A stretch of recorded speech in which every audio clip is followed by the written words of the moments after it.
At this point, let's get started with some of the concepts in Microsoft Word 2010. So we go to Programs and then find Microsoft Office and go and open Microsoft Word 2010. As soon as you open the program, notice that a blank document already opens up automatically, and I'll just briefly go through some of the components in the Word 2010 interface. In the very top left, we have the Quick Access toolbar. You can add more components to this and remove them, and as I'll show you in a little bit. Then we have on the very top left, we have the File menu, and this is where we have additional options. So if you click on Options, we can get to see other places where we can change the configuration of Microsoft Word 2010, such as saving other documents, where and how often to auto-save them, changing the language, advanced properties, and all that type of stuff. Then we have the Office ribbon here. The Office ribbon is a collection of these different tabs with their sub-menus, and then within each menu you have these blocks or sections that are called groupings. And within each grouping then you have the actual different commands here. In Office 2007 and 2010, it's more visual. So the idea here, and this is the concept here, is that you have the Home tab with the most commonly used commands, and then as you are improving on your document and working on your document, then you're inserting additional components to it. And to do that, then you'd go under the Insert tab, and that's where you have pretty much all the components that you can insert in a document. Then you go under the page layout, and that's the section where you modify the layout of the document. And then you are working further with the document and you want to change, for example, references, where you want to add footnotes and different types of styles for writing, and you want to do mailings, where you want to do mail merges and labels and envelopes and so on. So you can notice the progression here as you are creating and modifying a document. So that's the basic concept in using any of these Office documents.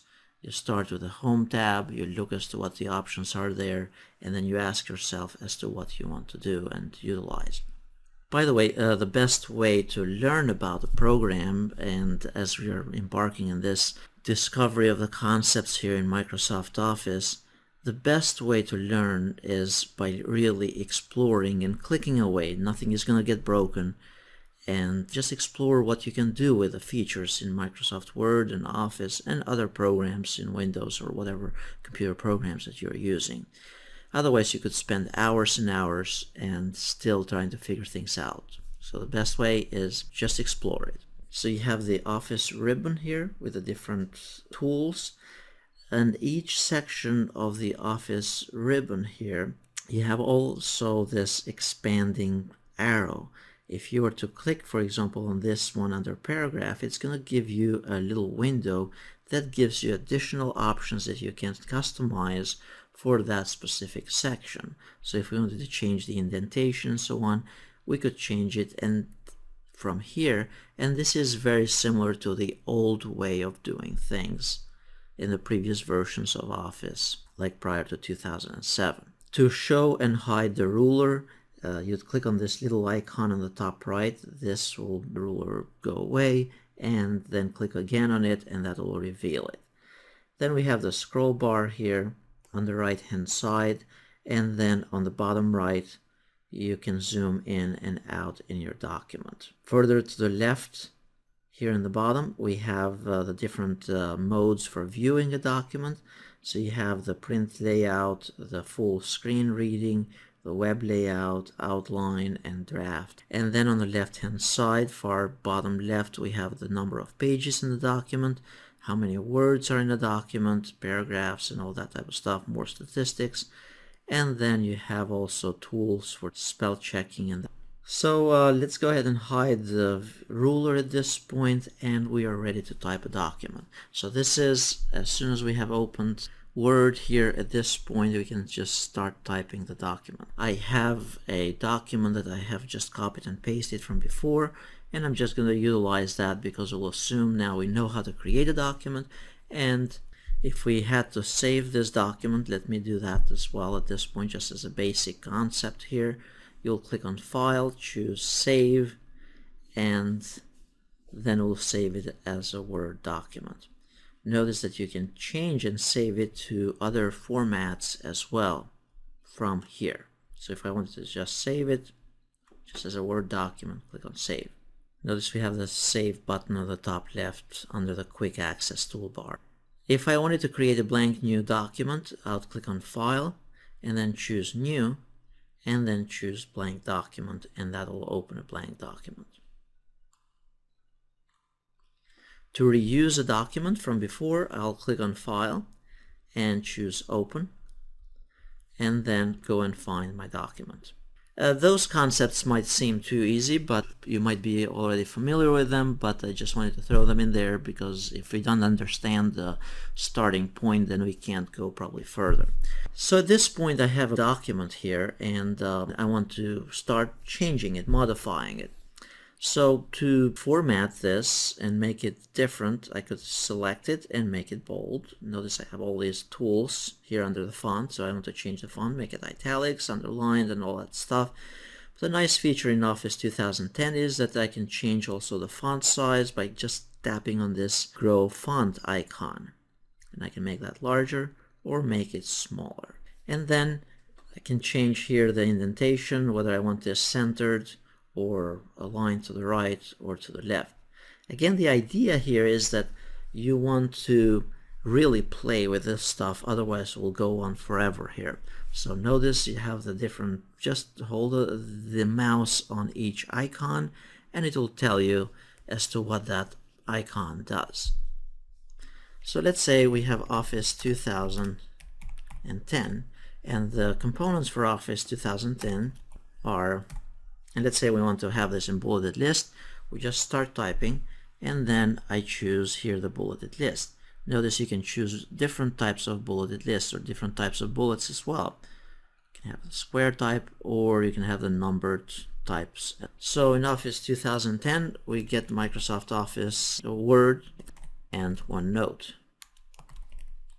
Let's assume that we are getting the professional version of it and we also get Microsoft Access. So this is your $500 version of it. So this is how you basically create bulleted lists.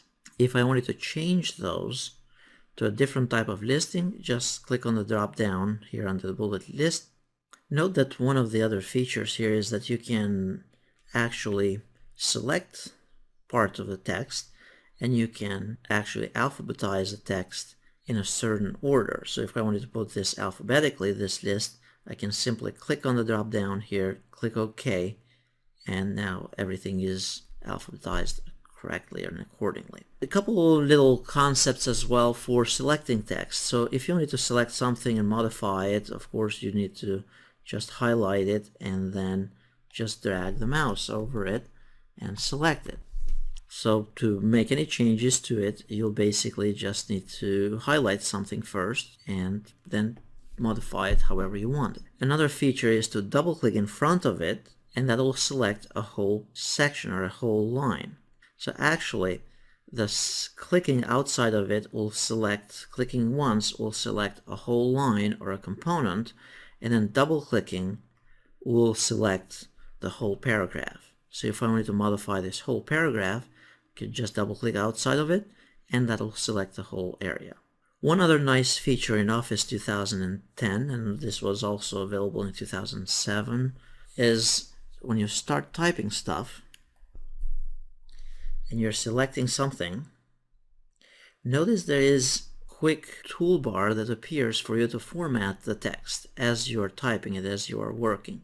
So you could basically be anywhere in your document, select something, and then modify it by clicking on any of these icons. So the key here, or the helpfulness of this, is that instead of you having to reach with the mouse wherever it is in the ribbon and in the toolbars here, you have this quick editing toolbar that shows up in the context of where you are modifying the text. So in this document, let's say I wanted to see all the hidden characters and so on, you can click on this paragraph mark and that shows the other hidden formatting symbols. So this will tell us where there are spaces and where there are paragraphs and indentations. For example, if I had two spaces after a word here, notice you'll have two dots in there. So that's how you can tell where there are extra spaces in the document. To uncheck that or to unhide these hidden characters, I can just simply click on it again and then it will bring it back. And now notice how in here there's an extra space. So briefly on the Home tab, this will display you the common components as you're working with a document, such as copying and pasting, changing the formatting of the fonts, the changing of the paragraph indentation, then styles, as well as editing. For example, searching and replacing. So if I wanted to, let's say, use here the find and replace. If I wanted Microsoft Word 2010, for example, the word 2010, for some reason this changed, you can simply click on replace and choose find 2010 and replace it with 2007. Let's say you had to do that. You can click on replace, you can do it one at a time, or replace them all at the same time. And notice it has done 25 replacements. So now wherever in the document that has been replaced automatically. If I wanted to bring this back, of course I could probably undo it, or I could do a search and replace again and then bring it back. So for now, for the sake of it, I'm going to undo the replace all. And notice it's back to how it was.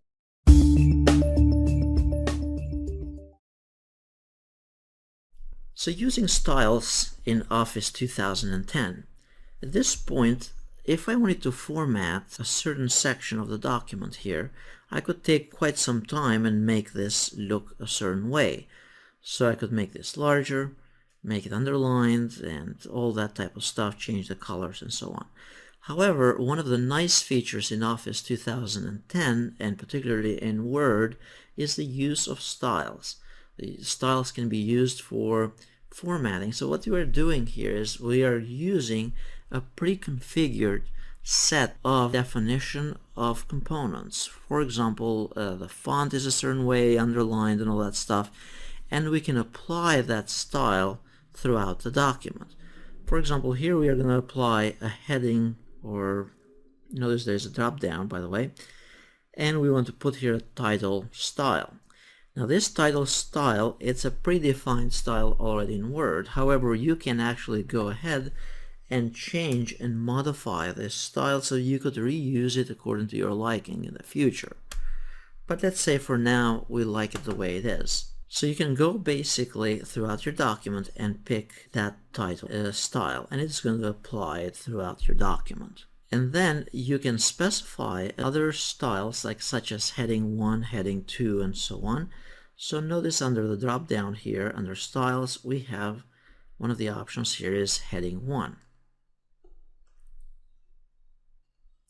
And then you basically go and reapply that throughout the document. Now there might be times where you want to create your own style of formatting. You don't like this, for example, and you want to modify it to your liking. And here's how you create a new style. So you basically select the text that you want to format in a certain way, and then you modify that to your liking, like the size, the indentation, the color, and so on. Once you have chosen, you have formatted this the way you want, then you can right click on that selected text, and then you can click on styles and then choose save selection as a new quick style. So this is another trick or another concept. In Windows, you can right click on stuff and then look as to what you want to do. So basically you ask yourself the question, what do I want to do? I'm tinkering with styles at this point, therefore I go to styles. Then once I go to styles, then you'd go and see what else is available there. So one of the options here is to save this as a new style. So this is one of the ways of doing it. The other way is to go here under the drop down under styles and choose save selection as a quick new style. So both of them do the same thing. So now here we give it a name and then click OK.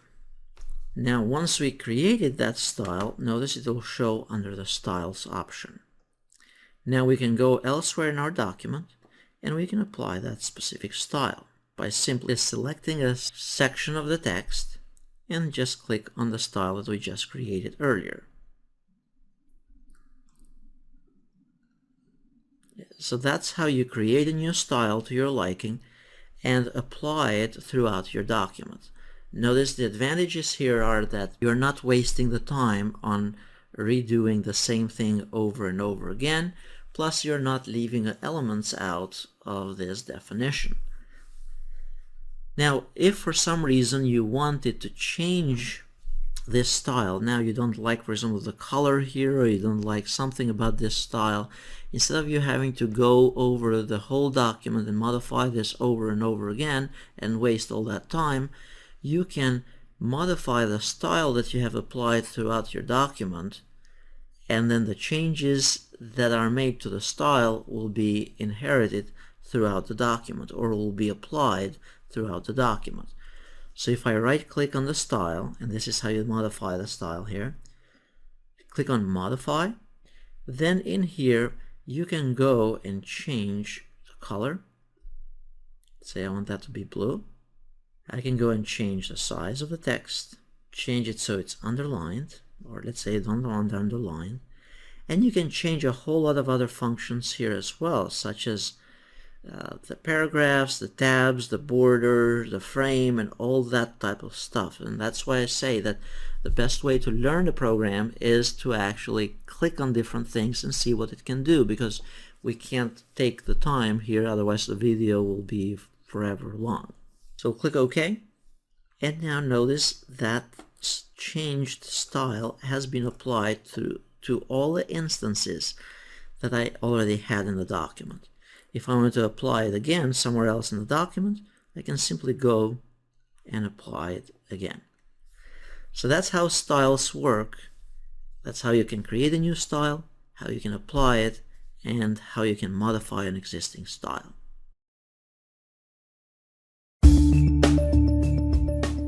At this point, let's assume that we are done with the basic components of our document. Let's say we have typed the document, we have applied some of the different fonts and colors and different components that we see here under the basic Home tab, along with the styles, and now we want to insert additional components. To insert any components, we'll need to click under the Insert tab, and this is where we can insert, for example, the cover page, blank pages, page breaks. We can insert tables, illustrations such as pictures, smart art, shapes, and charts, and we can insert hyperlinks, headers, footers, and additional components such as text and symbols. So let's go ahead here. Let's say that we wanted to insert a picture. And to insert pictures, basically you just go somewhere in your document, wherever you want to insert the picture, click on picture, and then go and browse for pictures. You could browse under your pictures folder in your computer, or you can go on the web and get a picture from the web.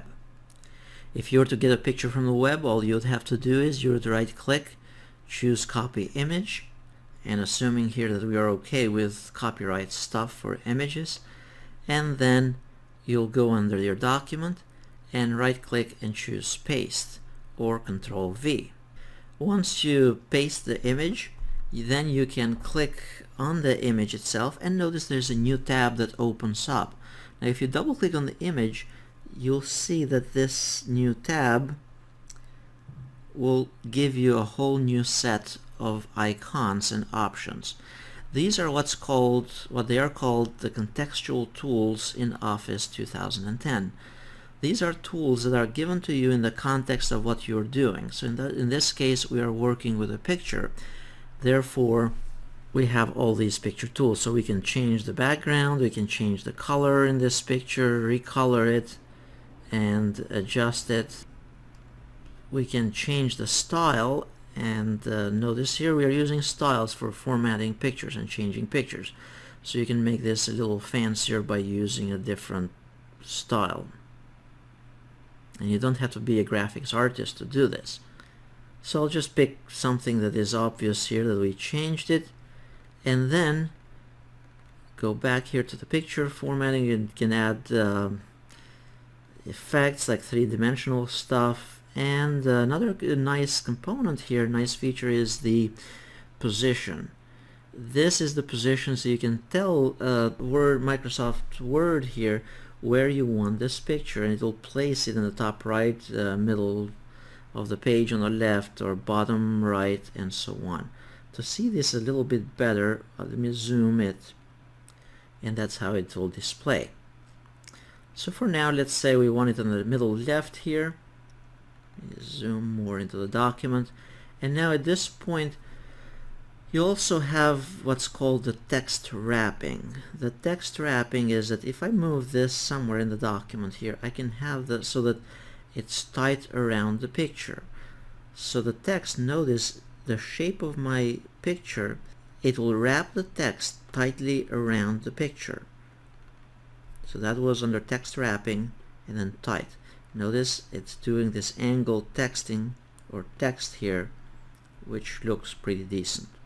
Then you can send the picture to the back and to the front and that type of thing as well. And then additionally, you can crop this picture. So if I click on crop, and then you'll have to drag these corner pieces. So cropping, it's basically just going to cut that picture and leave everything else out. Once you're done with the cropping, click on the crop icon, and now it's done. If I move it somewhere else, and notice you can also resize it to your liking. So in this process, I went under the Insert tab, we went to the web,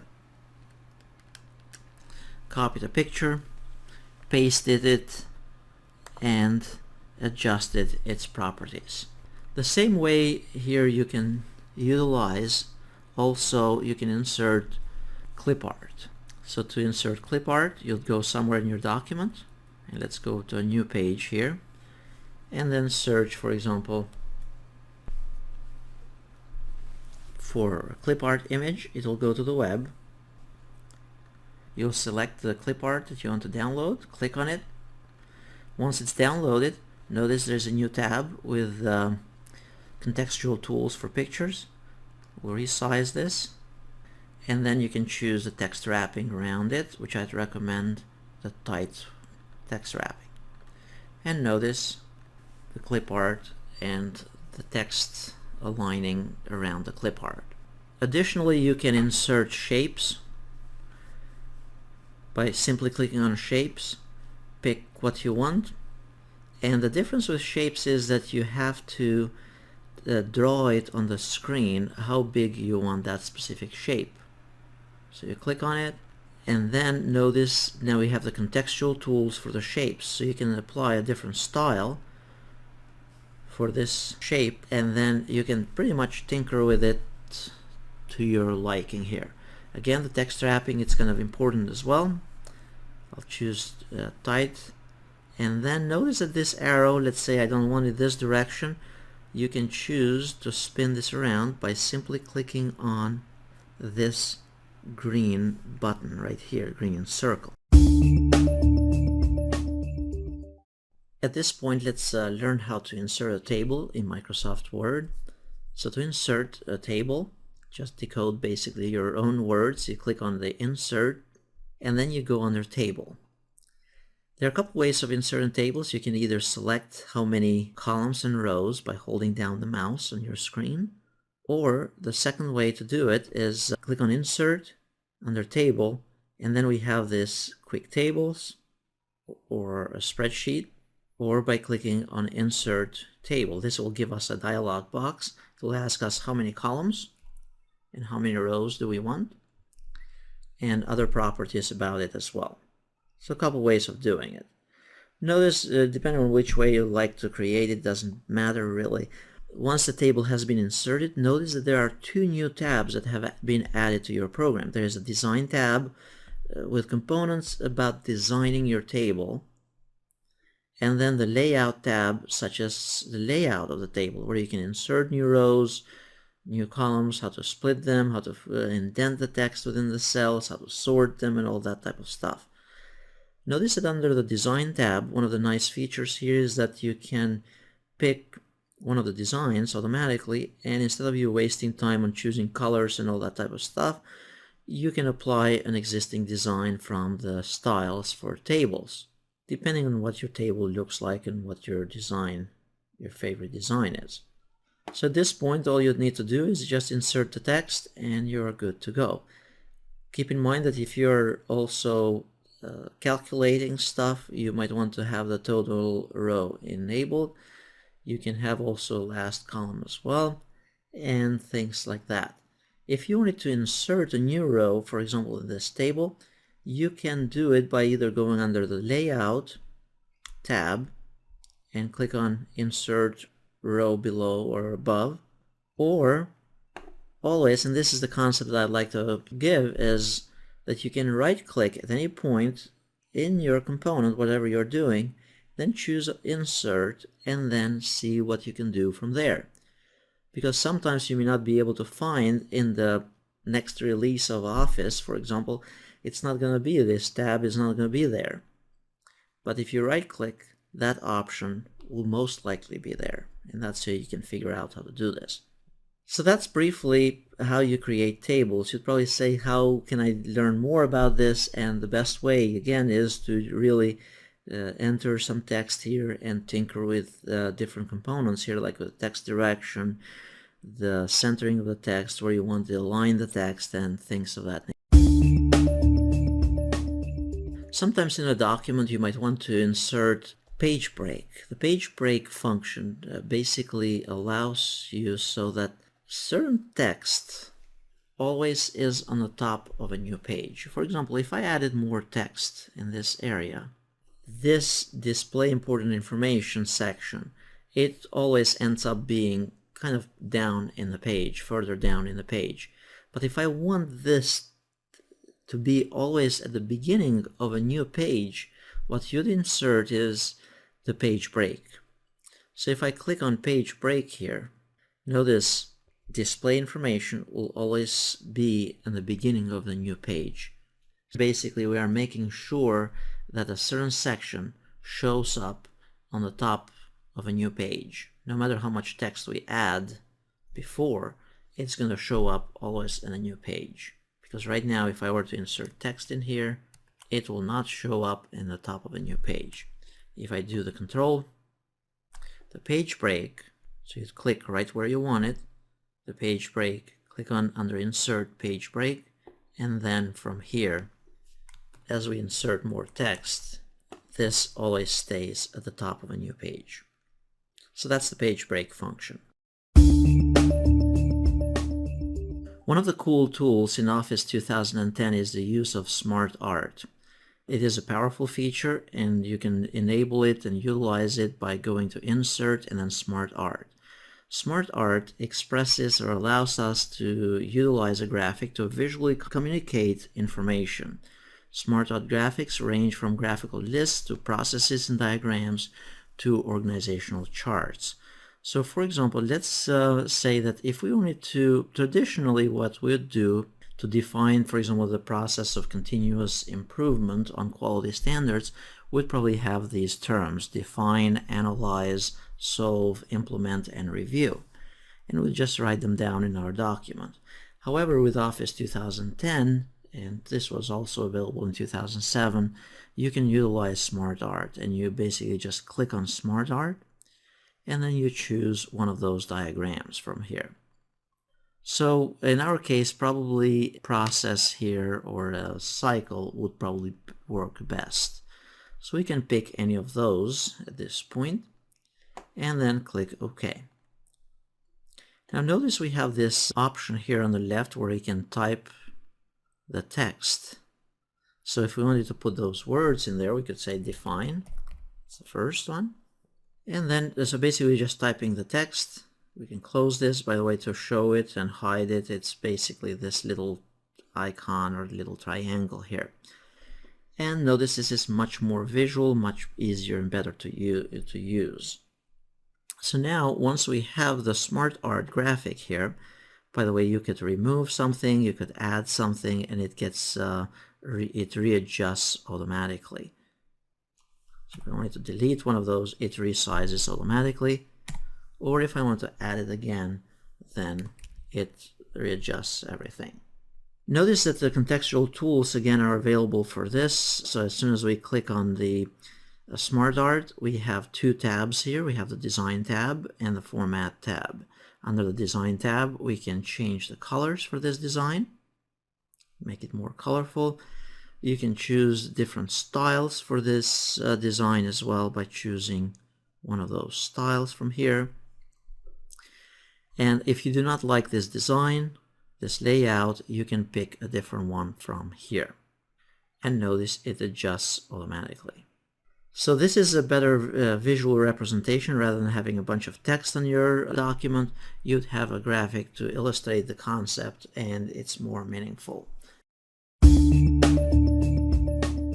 Inserting headers and footers in your document. Sometimes as you're working with long documents you may need, and reports, you might need to have a header or a footer on each page. So here's how you insert a header. Any of the pages in your document, then you go under the Insert tab and then click on Header. So header, basically it will appear, it's content that will appear on the top of each printed page. So once you click on Header, you have a bunch of choices here. There are different templates that you can choose and utilize, or you can edit an existing header. So for now, let's click on any of these, and then you type the title of your document. You can specify additional options here as well. So notice under the header and footer, this is the contextual tools, and you can say that this is different from first page. So on the first page, there'll be some other type of header, and then different from odd and even pages. So you can specify that odd pages would have one type of header, even pages another. Then you click on Close Header Footer, and notice that on the top of every page we have the header at this point. Inserting the footer, it's the same idea. You go under Insert, then you choose Footer, you choose a type of footer that you want to specify, and then enter text or no text in there. Once you're done and you have chosen the different options, then you can click on Close Footer. Notice that under page number here, this is how you can specify where you want the page number. And then under Quick Parts, this is where you can add additional document fields, such as the author or manager or date or publishing or subject, and other fields as well about the document. And it can be any type of field in here that you can specify and enter. And of course a date and time if you'd like as well. And notice at this point the header and footer has been inserted in every page in our document. Times you might need to insert a text box, and basically all you have to do is go to wherever you want to insert the text box, click on text box, and then start typing whatever you want to type in there. As you're typing your text box, notice that there is also the position here in the text wrapping. Text wrapping, if you choose tight, it will readjust the text from the other documents and put it around that text box. Under the Insert tab as well, under text box, down here, other components that you can insert here is the dropped cap. A drop cap is basically the first letter of a paragraph can be capitalized and look something like that. So you can use this for publications or newsletters or things of that nature. And finally, you can insert other objects and date and time and equations if you needed to. And under Insert here, you can additionally you can do symbols as well. Insert symbol. Now, as you are working with a document, you might want to also change the layout of the document from time to time. And here's how you change the layout. So you go under Page Layout, and here you can change the theme for the actual document, like so the colors match and all that type of stuff, and I'll demonstrate this in a little bit. You can change the margins for the document, the orientation, and the background, and paragraph formatting, and so on. So let's say we wanted to change the margins at this point, and we want to change the margins to 0.5 inches on all sides. You can either click on narrow right here and it will change it, or you can go under custom margins and specify the types of margins that you want. So let's say I want 0.5, and you apply it to all sides here, 0.5, then click OK. Notice that there is an option as well for set as default, and that means that every time you create a new document, the default margins will be 0.5 inches. Once I click OK, now the document has been changed so that the margins are at 0.5 inches. Additionally, you can change the orientation of the document. So if I have this document right here and I choose from portrait to landscape, now at this point that has been changed. The size of the paper, 8.5 by 11, you can change it to whatever other types of size that you want. And breaks, this would be the page breaks or column breaks and that type of stuff. And line numbers, you can have line numbers continuous. This would be in the case of a contract or something that you are working with where you want to refer to the actual lines in that contract. In specific documents, you can also, as part of the layout of the document, you can add a watermark and have the document will be confidential. It will be just a watermark in the background of that specific document. Remove the watermark, that's how you change it. Sometimes you can also change the page color, and if you want the background and the document completely a different color, you can change it from here. So I'm going to remove the line numbers at this point. And then with themes, you can define specific themes so that everything flows as far as the color for each component, like the headers, the footers, the smart art and all that type of stuff, so it flows in the document. So you pick a specific theme and then it's going to change the color coordination for the different components in there. So these are some of the components in formatting of the document. Now one couple other things as far as formatting actual paragraphs within that specific document. So if I select this document here and let's say that I want to make this double spaced here, to change the double spacing you can change it under the Home tab and then go under spacing right here and make it double, let's say. Then if I want to go and change the formatting for the actual paragraph, go under the page layout, and then you know how sometimes in indenting quotes of 4 characters or more, or 4 letters, 4 words or more, you need to indent it 1 inch on each side. And here's how you do that indentation. From the left you say I want to indent it 1 inch, from the right 1 inch. And at this point leave the rest alone, and that has been changed and adjusted. The other way to change this is by going under the this arrow in the bottom here, and then change it right here under indentation on the left, right, and then also you change the spacing as well.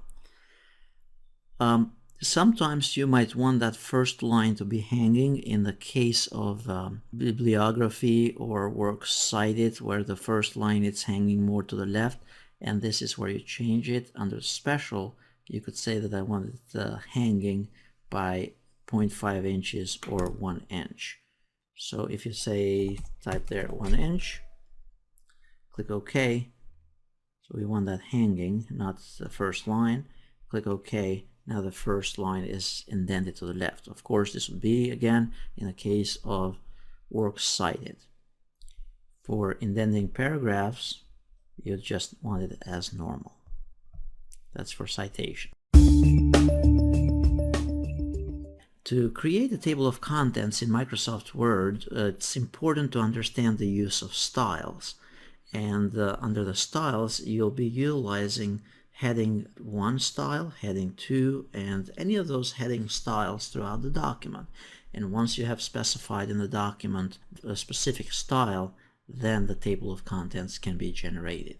So you cannot create a table of contents without the use of styles in your document.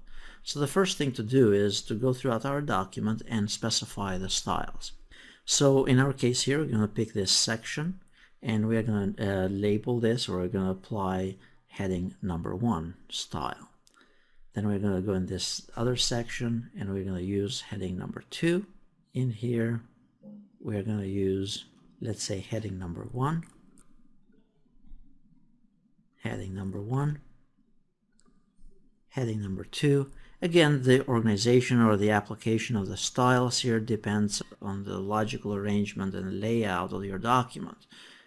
So you would not apply the style just like randomly.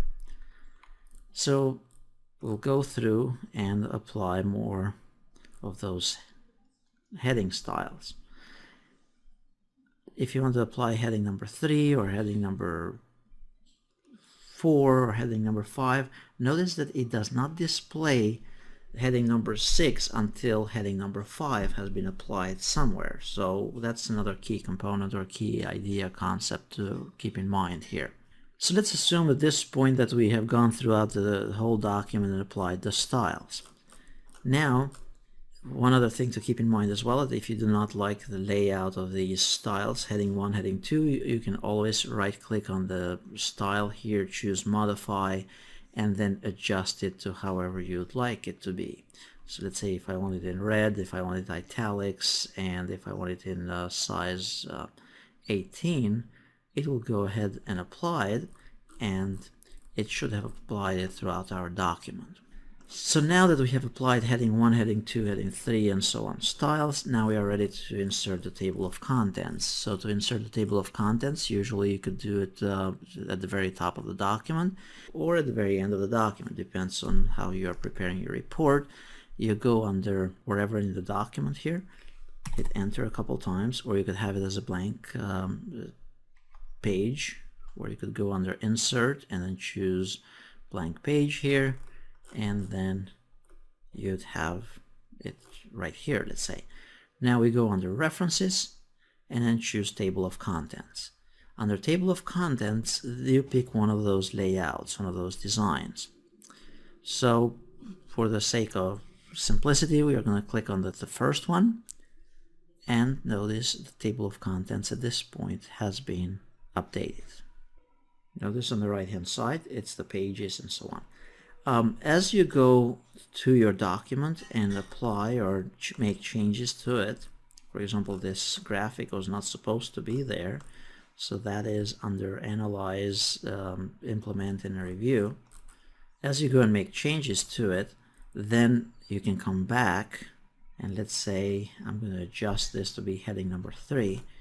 You go back to the table of contents so that you apply those changes, and then you go to the top of table of contents and you choose update table to update the new table of contents with the changes that you have made.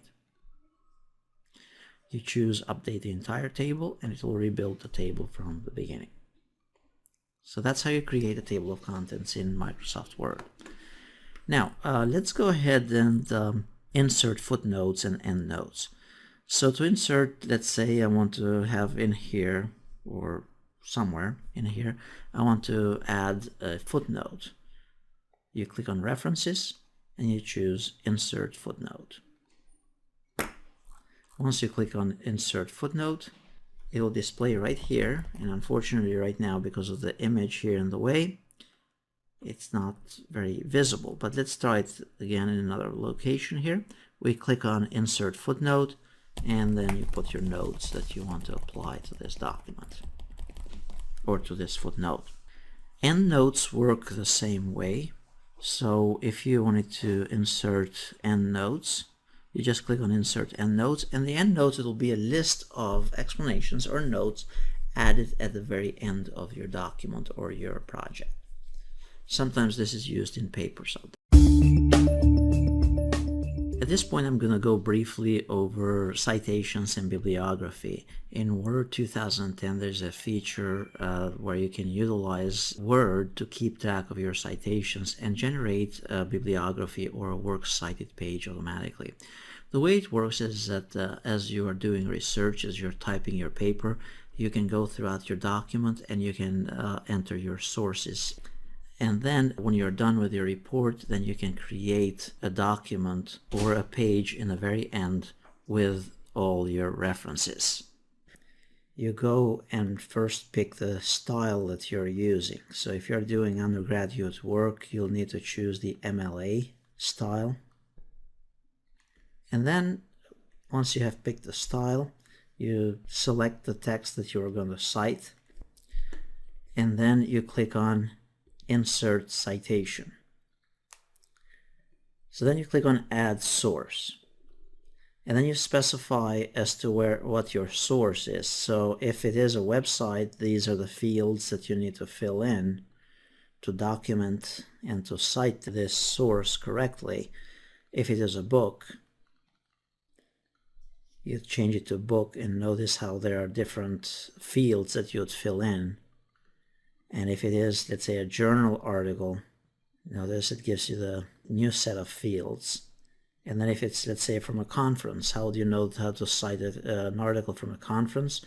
You'd pick this one, and it'll tell you what fields you need to fill out. There are all kinds of guidelines and ways to document the writing style for MLA, and this is a very good resource, the Purdue Online Writing Lab. It gives you all the different details on how to abbreviate, how to document and cite different resources. And the feature here in Microsoft Word is supposed to simplify, to make it a little bit easier for the researcher to be able to keep track of all the citations and so on. So in this case, let's say that this is an article from the web. You'd go under website, you'd put in the author. If you know the author's name would be usually listed on the article. So in this case, let's say that this is the article that you're citing. So the author would be Al-Hami and Jim Lynch. So you'd go back to Microsoft Word here and then put in the authors.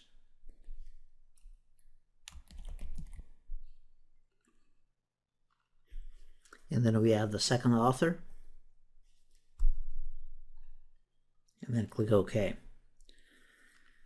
Name of the website or of the web page, you basically just copy the URL.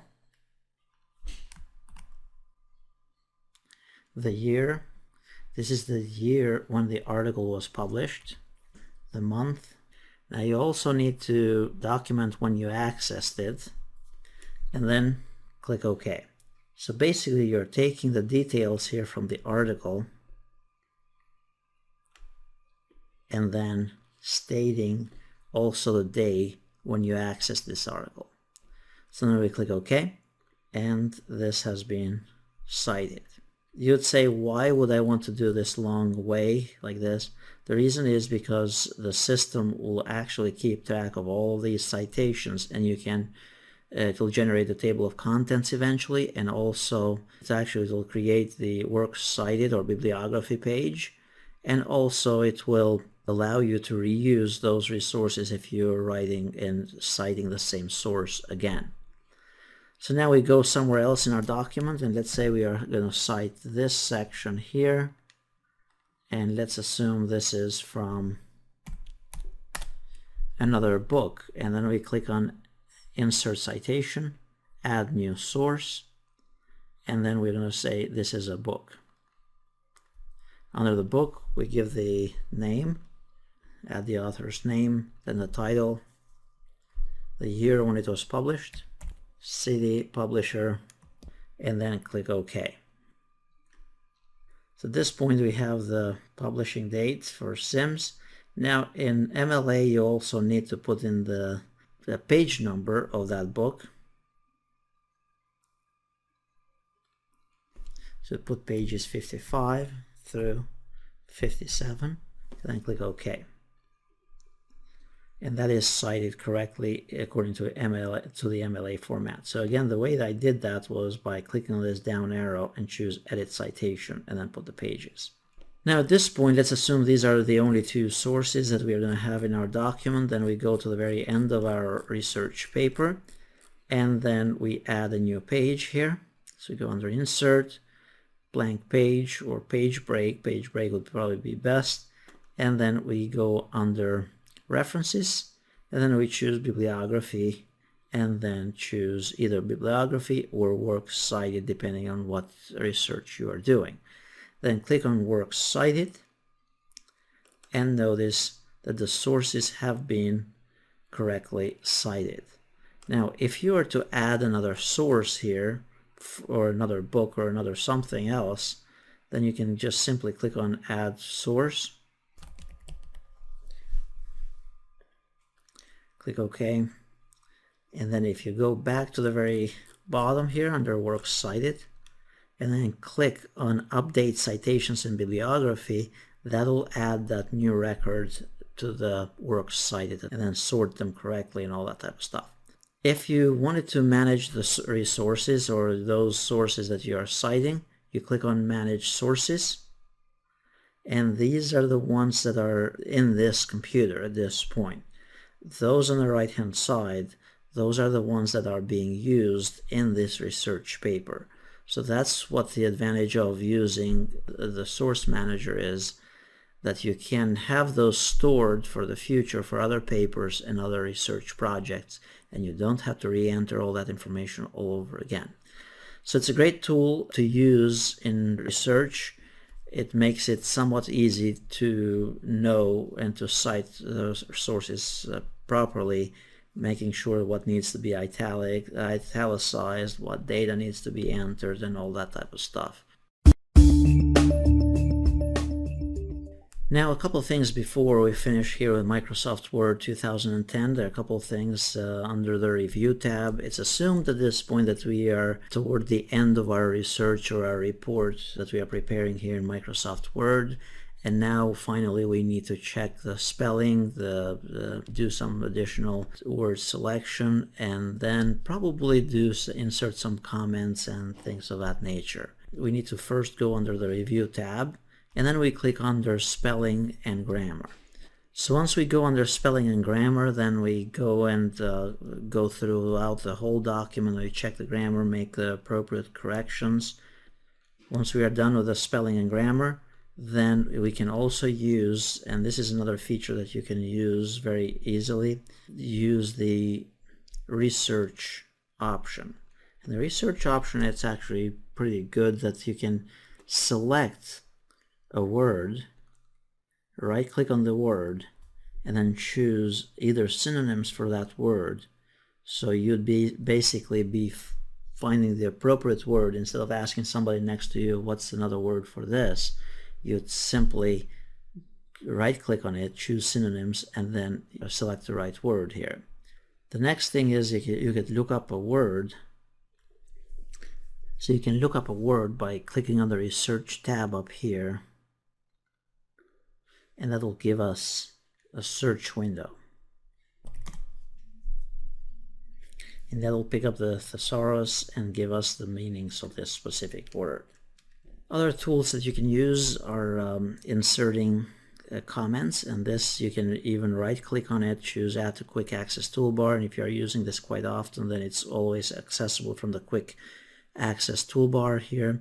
And under Insert Comment, just pick wherever you want to insert a comment, click on it, and then insert the comments right here. So you'd go throughout the whole document. Tracking changes, it's another feature, and for this I actually have a different section of the tutorial and the video here, so we can go over that at some point next as well. And another feature is to compare two documents and find what the differences are, and then even combine them. So basically that's another useful feature that you could check out and investigate at some point. Under the View tab, this is basically for full screen reading as to how you can view the document easier. So if I click on full screen reading, that's much easier this way for proofreading and that type of stuff. Once you're in full screen here for reading, you have a bunch of options as well on the top. Then different zooming capabilities and so on, what we basically see right in the bottom here of this navigation. In this tutorial, I'm going to go over the process of creating labels using Microsoft Word. And we are going to create labels using a list from Excel.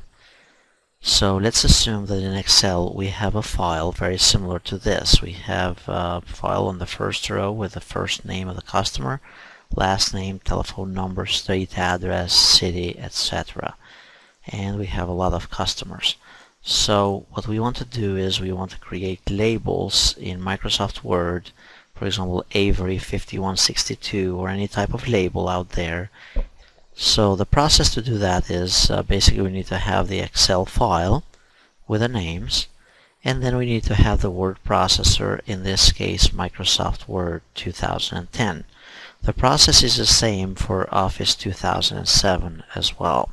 So what we need to do is go under mailings, and I always recommend that we do the mail merge by using the step-by-step mail merge wizard. So we'll click on step-by-step mail merge wizard and then go under labels. Once you're under labels, you'll click on next here on the bottom right and basically just follow these steps one after the other, this wizard. So click on start the document. So at this point we are telling the system that we are going to create labels and then we're going to start the document. Then in this next step we're going to choose the layout of this document. So since we are doing labels, we're going to be needing to click on the label options. So we'll click on the label options. And then we're going to switch from Microsoft here, the label vendor, to the vendor of our label. So we, for example, we have Avery US letter, and this information you find it from the package of labels that you buy from the store. So in our case we're going to go to 5162. That's one of the most common ones. So we'll click OK, and at this point the next option is to select the recipients. So basically we just told the system the previous step that the type of labels that we're going to use, it's going to be the Avery 162. Now we click on select recipients, and then we're going to choose an existing list. You can also use Outlook contacts, or you can create a new list. In our case, and the easiest is to have an Excel file where on the first row you put like first name, last name, and all these labels for the fields. So now we go on browse to find the list of names, and we're going to go under documents, and here we have customer list. Under the customer list we're going to choose the tab that has the actual customers. So usually it's going to be the first one, and then on the first one these are all our customers. You can sort them, you can find duplicates and all that other type of stuff. So we go on OK. And then the next step here is to arrange the labels. This is the step that we actually go into the document that we created, and then we insert the fields. So what we do here is we click on insert field name. So we go to the first label, and then we choose insert field name, and let's say we want to put the first name, then we put a space, then we choose insert field again, and then choose last name. Then so in this case it'll be first and last name on the first line. Then on the second line we want, let's say, the street address. Then on the third line we want the city, comma, state, and then zip. If you want the first name highlighted or bold or however, then you can click on home and then just make this bold, and then all the label, the first and last names in the labels will be marked as bold. Now we go here under our label options, and for the sake of recording this is, I have to scroll down, but usually you would not have to scroll down. And then what we need to do, and this is the tricky part, instead of clicking on preview labels, we have to click on update all labels, and this is where most people get stuck and then labels don't work. So update all labels, it's the necessary step after you fill out the first label. What that does is that it populates the rest of the labels in that page in our form here. So we click on update all labels, and notice that the codes will be posted on all the different other labels. Then we preview the labels, and that will display just the names of the customers. And then final step is edit it or modify things here, but it's not really recommended. Then we click on complete the merge.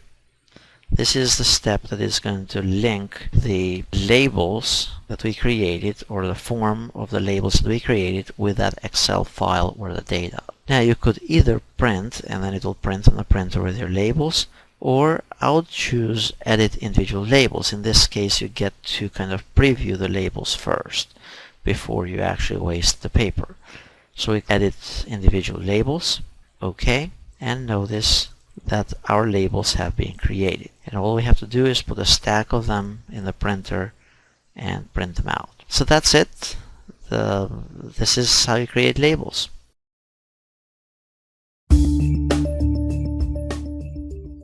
Another feature in Microsoft Word is the use of templates. A lot of times you might have to create a publication, like a brochure or a flyer or some sort, and instead of you reinventing the wheel and spending a lot of time on the design, it's easier to just simply use one of the templates already in the system. To use one of the templates, you'd click on File, and then you'll click on New, and then under New here you have all kinds of options that you can pick from. So in our case, let's go under Flyers, and then there are different subcategories here. So let's say we want to do an event, a marketing flyer. It goes to Microsoft's site and it gives us a listing of all of those templates. And then you'll basically simply click one of those designs and then click on Download. Once you have downloaded it, all you'll need to do is just fill in the text and change the content of it. The whole thing is designed for you, and you just press print. Maybe you could change a couple of the images or add new images and so on, but you don't have to worry about creating a complete design from scratch. So that's how you do how you use the templates and create new publications using a template. An additional component under the mailings, and an important component, is actually the mail merge. Mail merge basically is to create a form letter which you intend to print or email multiple times, sending each copy to a different recipient. You can use this even for a mission strip. You can use this for cards or for students, applicants, or customers, or things of that nature. Basically, you have one sample letter and you want to personalize it by sending it to each individual. Let's say instead of saying dear supporters, you would say, dear Bob, thank you for your gift of whatever the amount was on such and such a date for the mission strip to a specific place. And the way it works is that you have to have the form document, and then you also have to have the data file. The data file could be an Excel file, it could be nowadays also in Word 2007, it could be a table, or it could be an Access database. But suppose you have a data file called Mission Strip Donations, and very similar to this, and you have recorded the first name, last name, address, city, state, zip, and the amount that was donated. And then you have also the date and comments as to what you were able to do with that donation. You save all of this information in a spreadsheet and then close it. Once the document has been saved, now at this point you can go and create a new mail merge. To do that, you click on Mailings tab, and then you go to Start Mail Merge. And you can do different ways. However, I do recommend that you choose the step-by-step mail merge wizard. Once you choose a mail merge, you can choose whether you're going to send letters, email messages, envelopes, or you're going to prepare labels or a specific directory. Let's say we want to do letters in this case. You click on Start Document, and then you can choose either the existing document here, or you can choose one from a template or an existing document. So let's say I'll choose one from a template, and then the next thing is to pick a template. At this point, I'll choose a blank document, And the next step is to select the recipients. So first we chose what document we are going to use. I could have used also the existing document that I had from before. Now we are going to choose the recipients. You can pick them either from Outlook, or you can have an existing list, which in our case it will be that Excel file. So I click on Browse, then I go under My Documents, and then one of the files here is a mission strip donations. Now it asks which sheet it is in that spreadsheet. In our case, it is actually sheet 1. Click OK. And now it's displaying all the different records in that spreadsheet. You can sort them, you can filter them, you can find duplicates, and you can manipulate this file additionally. Click OK for now. And then the next step is to write the letter. At this point, you could say, Dear, and then you click on Insert Merge Field. For example, first name, space, insert merge field again, last name, comma.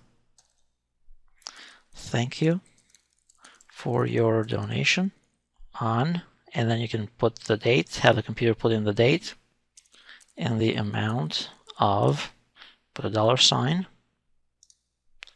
and choose the amount. And then for our missions trip to Mexico, and you could say additional text here, and notice how you can do the spelling as well. And then in another line here you could put another field called comments, and you could say sincerely. At this point, this is your form. You can format this additionally. For example, the amount here, we can make this bold so it stands out.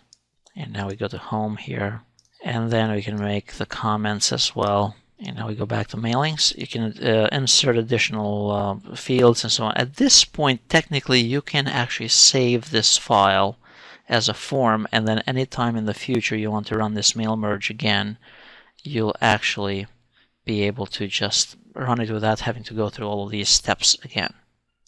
So if I choose File, Save. Okay, next one is to preview our letters. Notice it says now the first name there. Thank you for your donation, 9/25/2008, in the amount of $25 for our mission trip to Mexico. Thank you for your generosity. That was one of my comments, and you can go and preview the letters for each specific user. You could have 1,000 letters generated this way. Next one is you can click on Complete Merge, and then you can either print them out directly to the printer, or you can preview them and see what they are going to look like. And notice at this point I have a letter for each specific user. So basically this is how the mail merge functionality works. And at this point we actually do not need to keep that merged results form. You can just utilize and go and modify the form if you have to recreate this for the future. By the way, if you want to insert also, let's say, clip art, you click on Insert, then Clip Art, and then you choose Strip or Mission Strip or whatever it may need. You may need. And as soon as I click on Preview Your Letters, then complete the merge, edit in each individual letter. Now each letter will have a clip art in it. So the key is to go and modify that form and then merge the document and then complete the merge again.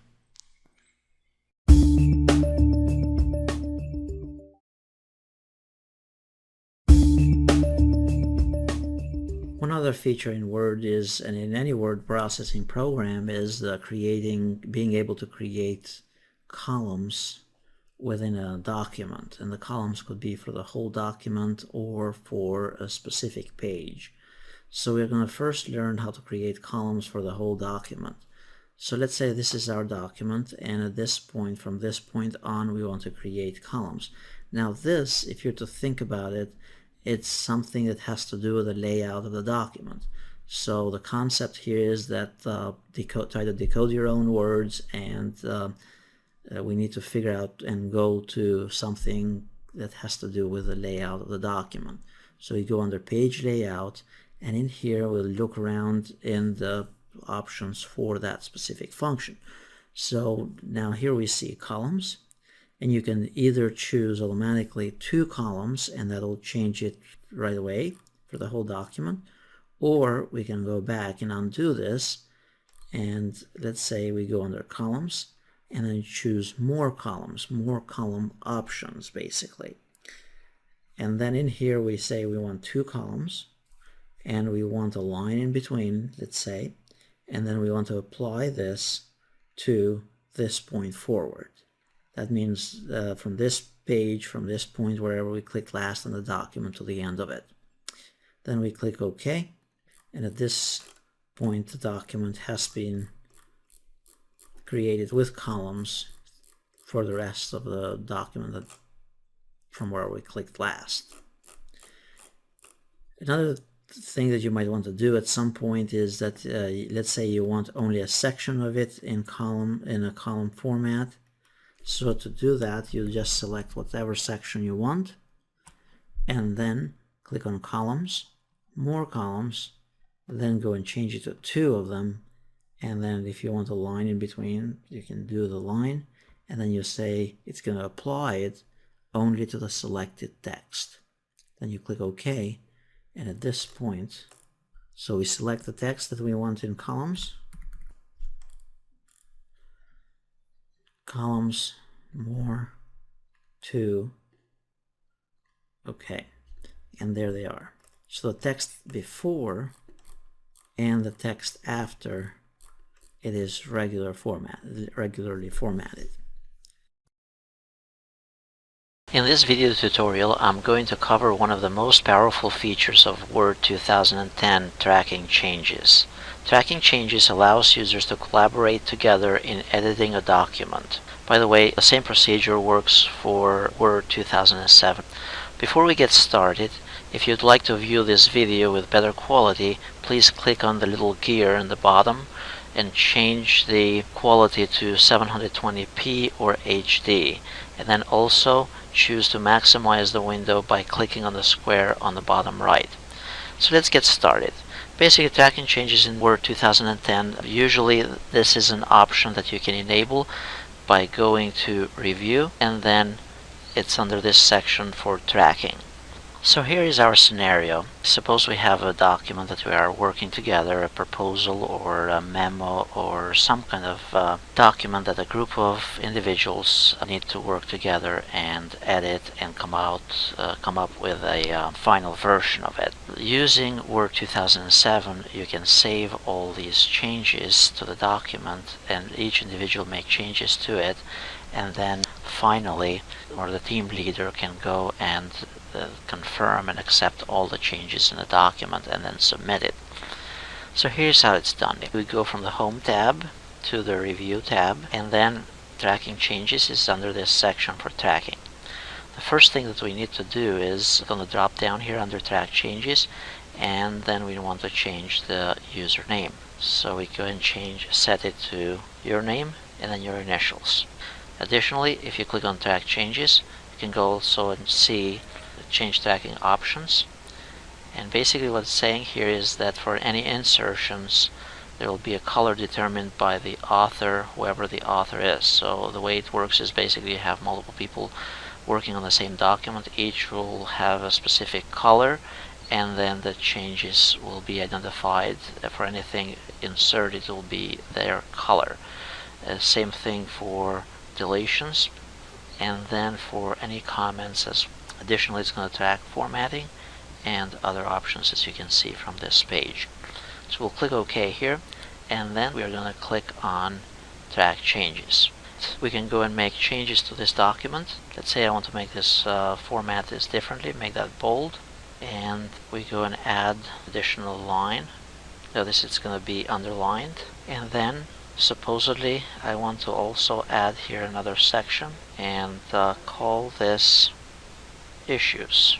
I go also and make changes such as this sentence needs, instead of a period, we can take out the period and then change it with a lowercase d. Supposedly we don't want the extra space here, and adjust it. So basically we make all the changes throughout the document. At this point I'll go ahead and save it, and then I'll go ahead and close the document, and now I'll pretend like I'm somebody else. I will change the username to Jones. click OK, and at this point Mary will come in and she'll make her changes as well. So let's say Mary goes further down here and wants to highlight this section, and then let's say she wants to additionally add here another section heading and wants to make that in bold. It's hard to see probably because of the video recording and recording this on the same computer, but notice that there is a difference in the colors here between the two users, and notice as well that if you hold the mouse on it, it will tell you the date and time and who made that change. If I go here to previous areas, this was from the original author of the document. So let's say we want to change additional items here, so deletions will be with a strike through. And basically the idea is that you pass this around to all the users where they can make the changes. So the next step here is to go back and for whoever's in charge of the team to go back and accept these changes and approve them. So notice there are a couple options here. So you have final with markup, original, and you can switch between the original document here.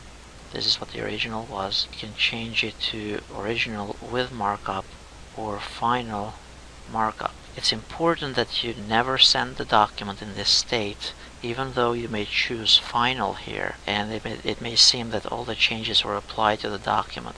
It's very important that you do not send your document outside of your team without the next process that I will explain.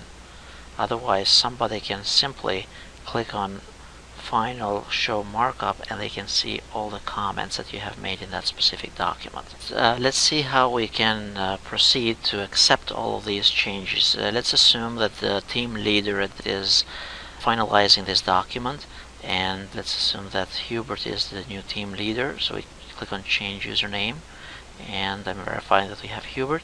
We go to the beginning of the document, and then notice that there's an option for accept and move to the next, or accept the change. So if the making this bold is correct, then we click on accept and move to the next. If we want the word introduction here, then we can choose to accept and move it to the next, or we can just reject it and move to the next. So let's say I didn't want the introduction there, it takes it out. Let's say we want the bold, click on accept, and then we have the next sentence here. It was by the author who added this. We click on accept and basically go throughout the document this way. In this case here, it was that period and D was deleted.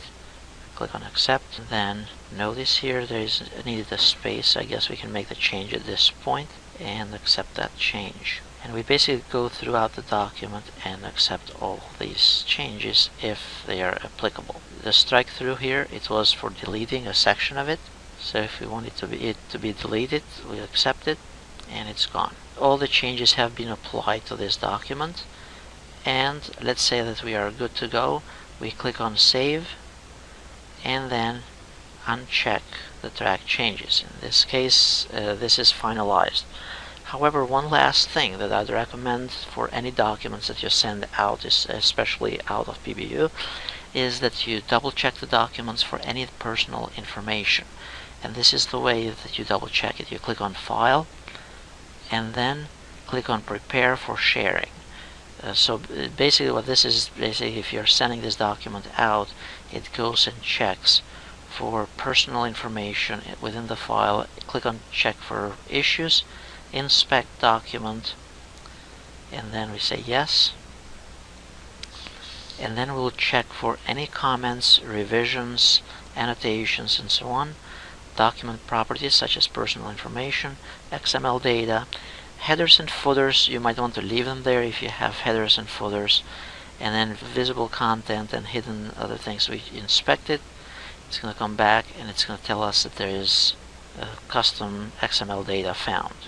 So we click on remove and then reinspect it again and close. At this point the document is ready to be sent out, and even if you go under document properties, notice that it does not tell you who created the document and all the other details. So that's basically the procedure on tracking changes in a document. It's very clear. You go under review, turn on track changes, make sure your name is one of them, and make all the changes. Pass this around among all the team members, and then the team leader goes into the document and approves those changes.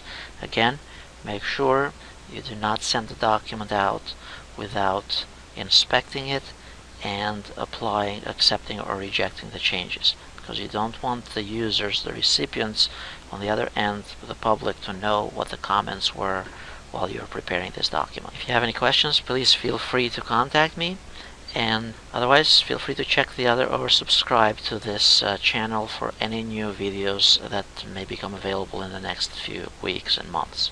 Thank you.